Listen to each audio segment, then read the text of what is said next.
HAM. Kemudian kalau perihal restitusi, itu nanti kami akan bicarakan terlebih dahulu dengan Pak Hotman, hasil dari pertemuan kami hari ini dengan Komnas HAM.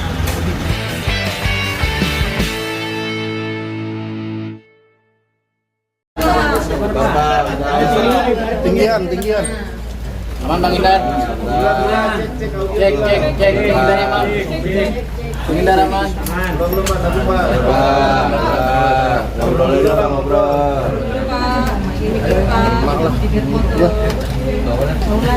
Kibo.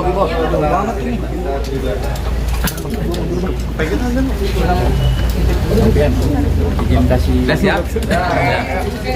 Baik, selamat siang rekan-rekan media.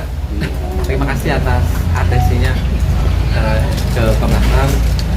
Pada hari ini kami Komnas HAM menerima pengaduan laporan dari kuasa hukum keluarga Vina, Ibu Maya dan rekan-rekannya dari kantor Hotman Paris. Kami sudah menerimanya dan mendalaminya. Tentu kami akan menindaklanjutinya terkait laporan ini. Laporannya berupa apa?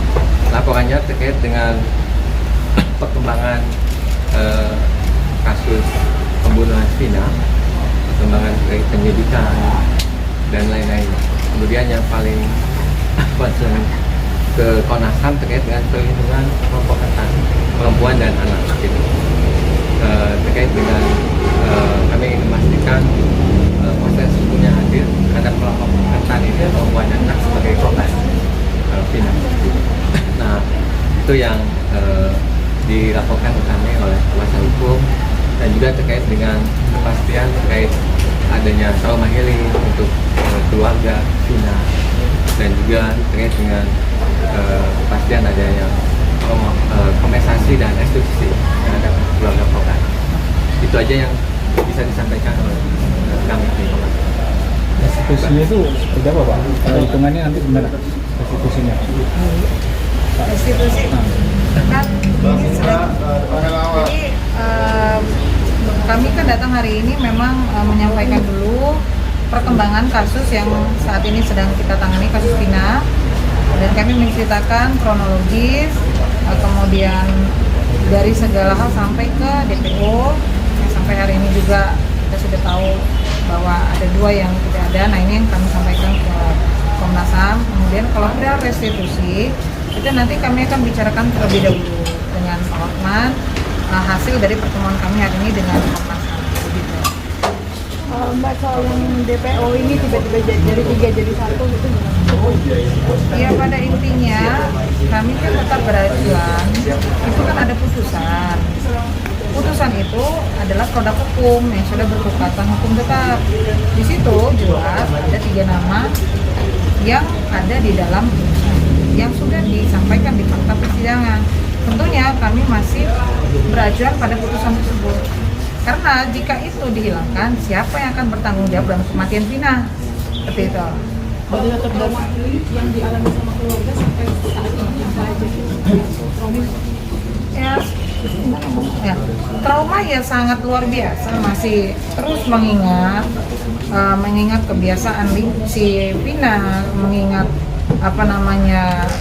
wajah Vina, kemudian mengingat luka dan penyiksaan yang dialami oleh Vina. Tentunya keluarga selalu terngiang-ngiang lah begitu. Jadi ya memang tadi saya sampaikan ke Bapak juga, ya bagaimanapun kita harus memberikan pendampingan untuk trauma healing tersebut, karena ini kan viral terus, beritanya naik terus, sehingga tentunya banyak pihak yang pro dan kontra.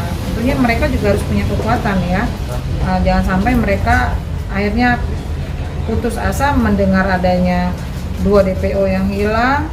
Nah, ini yang juga akan kita kuatkan supaya nggak campur aduk lah gitu. Udah pelaku belum ketangkap, yang lain hilang lagi, DPO ini kan blunder akhirnya begitu. Terkait minta bantuan ke Presiden itu seperti apa sih Mbak? Iya, itu kan Pak Hotman ya. Jadi Pak Hotman meminta Bapak Presiden untuk turun. Maksudnya itu turun itu coba ikut turut mengecek gitu apa yang terjadi sebenarnya begitu. Mbak Putri, terkait postingannya Bang Hotman yang tentang Linda itu gimana Mbak? Yang tadi Iya. Iya, memang hari ini habis ini kami mau berangkat ke Cirebon untuk mendampingi Linda diperiksa oleh Polda Jabar, tapi karena kondisi Linda anaknya sedang sakit, jadi kami yang berangkat ke Cirebon untuk mendampingi Linda begitu.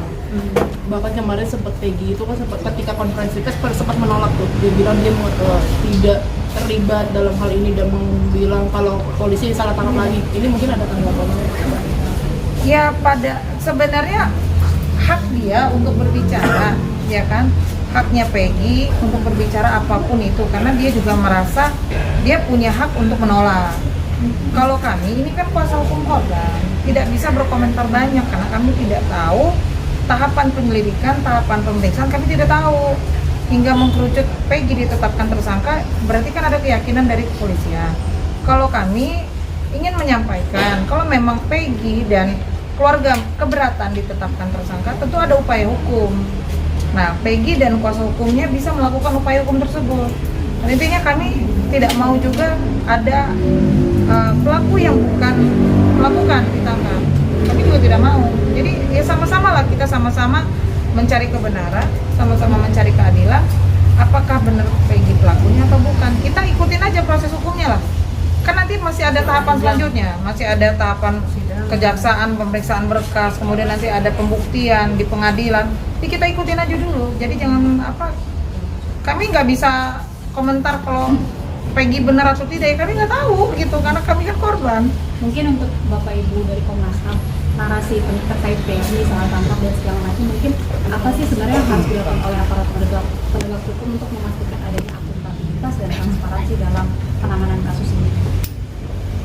Ya, sebenarnya prinsip-prinsip dalam penegakan dalam proses hukum itu kan profesional ya, profesional, kemudian ada prinsip kehati-hatian, transparan dan akuntabel, dan bahwa sebenarnya kepolisian itu sudah memiliki peraturan polisi nomor 8 tahun 2009 terkait dengan hak asasi manusia yang penting sebagai satu prinsip diterapkan dalam penegakan hukum. Nah, ini juga menjadi salah satu atensi Komnas HAM.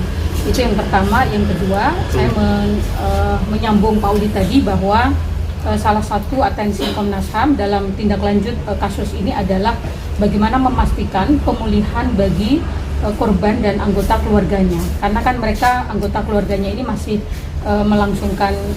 mesti melanjutkan hidup gitu ya, dan dengan viralnya kasus ini itu berdampak pada psikologi keluarga korban, sehingga ini yang juga menjadi atensi. Memang ini bukan kewenangan kepolisian, tetapi penting untuk dikoordinasikan dengan para pihak terkait ya, dinas sosial dan lain-lain, sehingga penting bagi para keluarga itu untuk mendapatkan semacam psikolog klinis untuk jadi acuan gitu seberapa trauma yang dihadapi korban karena kasus ini, dan juga tentu kami akan terus berkoordinasi mendorong memeriksa para pihak terkait dengan tindak lanjut kasus ke depan. Itu saja. Terima kasih ya teman-teman. Ya, terima kasih ya Cus ya. Nanti kita update lagi dari Cirebon ya. Pak, terima kasih banyak. Pak, terima kasih ya Pak. Ya.